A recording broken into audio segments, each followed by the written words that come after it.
आदरणीय अध्यक्ष महोदय, हमारे कुछ दूर दराज से आए का मेरा जय जी, अब यहाँ इकट्ठा हुए हैं। बहुत खुशी की बात है कि भूषण मुनि जी सत्संग कराते हैं, तिथि मनाते हैं। तो ये तो मुनि समाज के लिए बेहद खुशी की बात है। इस मामले में कि इस माध्यम से भी तो मुनि समाज के लोग एकत्रित होते हैं, विचार का आदान प्रदान करते हैं और हम लोग अपना सत्संग करते हैं, जिसका नतीजा ये है कि जिस आदमी का भटकाव हो रहा है, चाहे मनोबल थोड़े डाउन हो रहा है, इसमें समाज में क्या होता है, समाज में जब हम एकत्रित होते हैं, सब लोग आते हैं तो देख करके अंदर से आत्मा प्रफुल्लित होता है। प्रफुल्लित होता है तो इसमें जो जिनके मन में थोड़ा कुंठित भाव रहता है कि ये है नहीं है, तो वह भ्रम दूर हो जाता है उस माध्यम से कि नहीं इतने लोग हैं। ऐसा हकीकत है कि हम लोग मुनि समाज के लोग सत्य मार्ग पर चलते हैं। इसमें आने वाले आदमी चाहे जो इससे टूट जाते हैं, छोड़े रहते हैं, इसमें आने से उन लोगों का भी भ्रम दूर हो जाता है, अपने आत्मज्ञान को पहचानते हैं। इसलिए इसमें केवल आत्मज्ञान का ही बात होता है और आत्मज्ञान का मन ग्रंथ बात नहीं होता है। इसमें वह बात होता है जो सच्ची है, जो सामने सत्य है। मुनि जी अभी बोले जो है वही सत्य है। हम लोग ये भी देखते हैं कि जो है वही सत्य है, जो नहीं है वह सत्य नहीं है। जितने समान देख रहे हैं वही सत्य है और सत्य का ही पूजा करते हैं, सत्य पर ही चलते हैं, सत्य का ही अनुसरण करते हैं। इससे अच्छा कुछ है ये नहीं। इसका एकदम जीता जागता उदाहरण है। जो भी हम लोगों से, मुनि समाज के लोगों से हट करके जो अन्य देवी देवताओं का, हम लोग भी मुनि समाज के जितने सदस्य हैं या गैर मुनि हैं, जो जिसमें आत्मा रहती है वही भगवान है। लेकिन इस भगवान को छोड़ करके जो व्यक्ति किसी दूसरे भगवान को विश्वास करता है, जिस दूसरे भगवान में विश्वास करता है, दूसरे भगवान को मानता है, उसमें यह बहुत है कि वह अपने को नगण्य मानता है और उस भगवान को बहुत तरजीह देता है। भले ही वो ईंट पत्थर किसी चीज का हो, उसी का बनाया हुआ ही क्यों न हो, उसको वह बहुत विश्वास करता है। तो एक आज समाज में एक व्यक्ति थे, वो बोले कि देखिए आप भगवान को जितना पूजा पाठ करते हैं इसमें आपका स्वर्गवास होगा, आप सीधे स्वर्ग में जाइएगा। तो बोले कि स्वर्ग में क्या मिलता है, तो स्वर्ग में बाजा बलटाऊं सब कुछ खाने को नहीं मिलता है, उसमें मेवा मिष्ठान खाने को मिलता है, उसमें रहने के लिए झोपड़ी कुटिया ये सब नहीं, उसमें रहने के लिए महल अटारी मिलता है, उसमें सब कुछ मिलता है। तो वह प्रफुल्लित हो गया, बोला कि ठीक है तो हम चलेंगे। तो वहाँ जो हम लोग यमराज कहते हैं, वो यमराज के द्वारा वो भगवान वहाँ गया तो देखा कि भाई इसमें तो ये जो बोले हैं जम जी कि उसमें सब कुछ मिलता है, उसके विपरीत है। वहाँ न वहाँ मकान है, न घर द्वार है, न रहने का सही जगह है। तो वो बोला कि चलिए आप तो हमको स्वर्ग लोक दिखा दिए, थोड़ा नरक लोक भी दिखा दीजिए, हमको थोड़ा नरक लोक भी दिखा दीजिए, उसमें क्या है, उसके बाद से हम उसमें आएंगे। तो बोला चलिए नरक लोक में गया। तो नरक लोक में देखता है कि जो बात स्वर्ग लोक में बोला था वह उल्टा नरक लोक में। नरक लोक में क्या था, नरक लोक में सोफा सेट, खाने का मेवा मिष्ठान सब कुछ भरा हुआ था, उसको वहाँ था। तो बोले कि आप तो पक्का झूठ बोल रहे हैं, जो स्वर्ग लोक में कह रहे हैं वहाँ कुछ नहीं है, इसके उल्टा है। आज जो नरक लोक में कह रहे हैं वहाँ तो सब कुछ है। तो बोला कि फिर इसमें अंतर क्या है। तो बोले कि देखिए अंतर ये है कि जितने लोग स्वर्ग लोकवासी हैं, स्वर्ग लोक जाने की कामना करते हैं, वो अपने आत्मा पर विश्वास नहीं करते हैं, अपने आप पर विश्वास नहीं करते हैं। वह किसी ईंट पत्थर देवी देवता को पूजते हैं उसके द्वारा ही रची हुई चीज को अपने से बहुत कुछ मांगते हैं, जबकि कुछ नहीं मिलता है। और जितने लोग नरकवासी हैं, नरक में गए हैं, वह स्वयं रचे हुए आदमी हैं, अपने आत्म पर विश्वास किए हैं, वह अपने आप को समझते हैं, अपने आप को कहते हैं कि हाँ, यह जो हम कहते हैं वही सत्य है। वो नरक में लोक में भी गए हैं तो वो अपने कृत्य से किया है। इसलिए जो ये आत्मदेव है, ये सबसे बड़ी देवता है। इसके अलावा दूसरा कोई देवी देवता नहीं है। हम लोग चाहे जहाँ तीर्थ भ्रमण करने के लिए जाएं, मीट मांस मछली खाते हैं, चाहे मुर्गा मवेशी खाते हैं। एक मुनि जी बोले कि आप दूसरे का मांस मीट खाते हैं, इतना अच्छा करते हैं, तो अच्छी बात है। लेकिन आपका कोई मीट मांस मछली खाए, आपके शरीर को कोई खाए तो क्या हो? इसलिए इसको छोड़िए, सदाचार भोजन करने के में आइए और अपने आत्मदेव को पहचानिए। आत्मदेव से बढ़ करके कुछ नहीं है। मुनि समाज के लोग बहुत दृढ़ विश्वास के साथ रहते हैं। मुनि समाज में सही बात है कि उतना लोग नहीं जुटते हैं, तो मुनि जी एक बोले कि नहीं जुटते हैं, नहीं जुटते हैं, लेकिन जितने लोग जुटते हैं वह कभी नहीं हटते हैं। जिसको आत्मज्ञान हो जाता है वह कभी तो नहीं हटता है। तो जब नहीं हटता है तो इतना तो प्रगाढ़ विश्वास है कि उतना लोग तो एकत्रित हो गए। जिस प्रकार से और सब पार्टियां हैं, जैसे कि भाजपा है, कांग्रेस है, कम्युनिस्ट है, नहीं तो हम सबसे देखते हैं कि सबसे धरातल पर कम्युनिस्ट पार्टी में कार्यकर्ता लोग कौन है। लेकिन इतना जरूर है कि उसके कैडर इतना अस्थायी लोग हैं कि जो हैं सो हैं।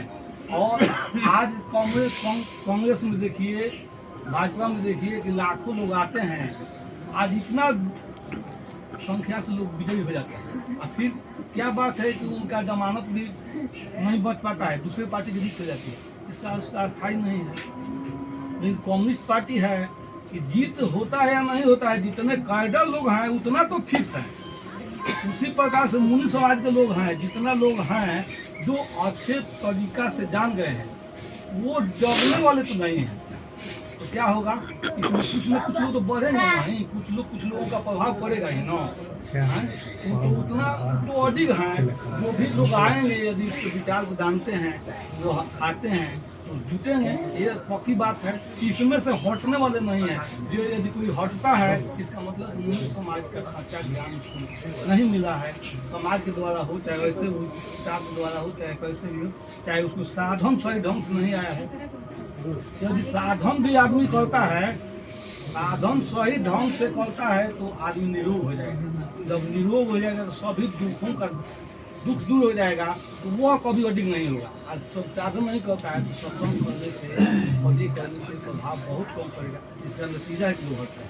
यदि जो कोई साधन करता है वो हमको पूरा विचार है कि वो मुनि समाज को छोड़कर दूसरी जगह पर नहीं जाएगा। इतना अच्छा विचारवान संस्था कोई नहीं है। इसलिए कि ये आत्मा के बारे में बताता है, अपने आप के बारे में बताता है। उसके बाद हकीकत है अपने आप के बाद ही कोई है। यहाँ तक कि पूरा परिवार अपना ही परिवार क्यों नहीं हो, देवी देवता की तो बातें छोड़ दिया जाए। देवी देवता तो काल्पनिक लोग हैं। देवी देवता को कौन कहता है? देवी देवता ये पाका है कि यदि आप स्वस्थ हैं, आपके पास धन है, धन को गलत जगह, हाँ ये बात है कि देवी देवता को वही मानता है जो व्यक्ति सबसे ज्यादा गलत काम करता है। देवी देवता को वही या व्यक्ति मानता है जो सबसे ज्यादा गलत काम करता है।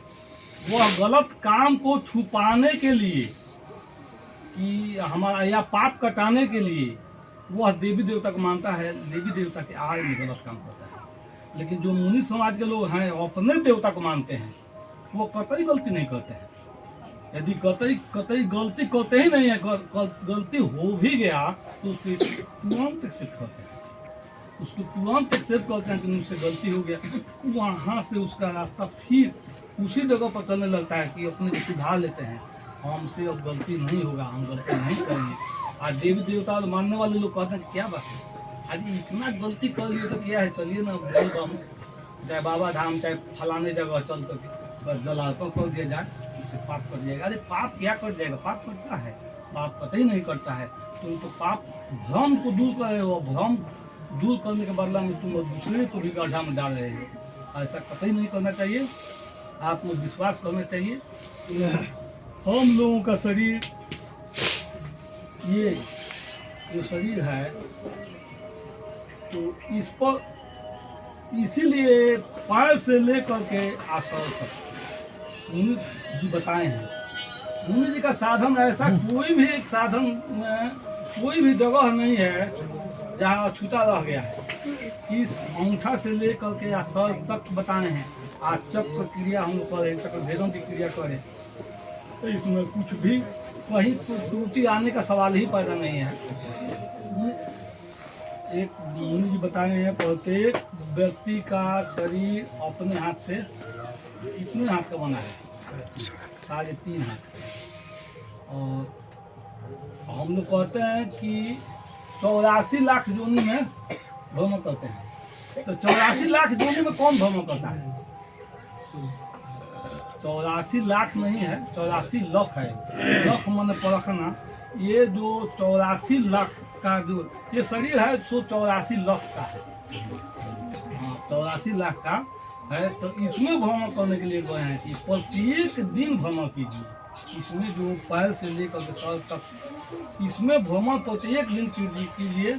आप स्वस्थ रहिएगा, सुंदर रहिएगा, कोई बीमारी नहीं आएगा। ये 84 लाख कैसे हो गया? तो प्रत्येक व्यक्ति का शरीर 3.5 हाथ का बना है। 3.5 हाथ। तो एक हाथ में कितना होता है? 2 बीता होता है।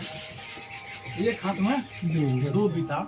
तो एक हाथ में 2 बीता और एक बीता में 12 अंगुल।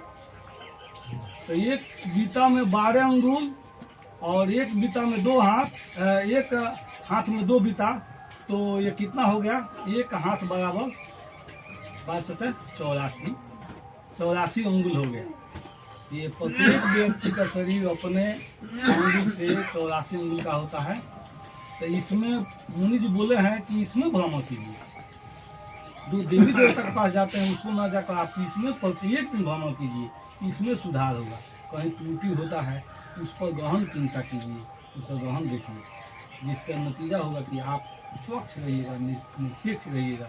इसमें एक कहीं भी किसी प्रकार का अप्रिय चीज आने का गुंजाइश नहीं रहेगा यदि उस पर ध्यान देते हैं। मुनि जी तो इतना स्पष्ट बोले हैं कि कहीं किसी प्रकार का त्रुटि होता है, कोई दिक्कत होता है, उस अंग पर ध्यान दीजिए।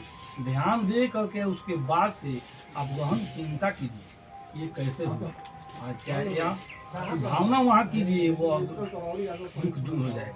सही बात है। यदि हमको अच्छा देखिए, हमारा शरीर है चाहे ऐसे बैठे हैं, अब कोई चींटी इधर काटती है तो हमारा ध्यान वहाँ चला जाता है। वहाँ ध्यान की हमारा हम दिखाई दे रहा है आगे, ताक रहे हैं आगे, लेकिन हाथ चले जाता है वहाँ।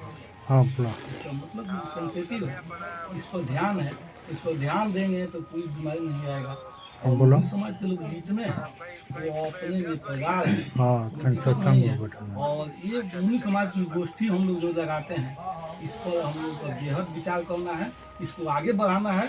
मुनि समाज के लोग जरूर है कि कुछ लोग ऐसे लोग आ जाएंगे तो वो अपने प्रभाव से फिर ज़्यादा संख्या में, चाहे ज़्यादा सत्संग कराने के लिए, चाहे ज़्यादा होगा, इसका नतीजा होगा कि बढ़ेगा। जितने लोग इसमें आएंगे अपने विचार को रखेंगे, इस कुप्रथित भावना से आदमी दूर हो जाएगा और हम लोग को अच्छा समाज मिलेगा, अच्छा व्यक्ति मिलेगा।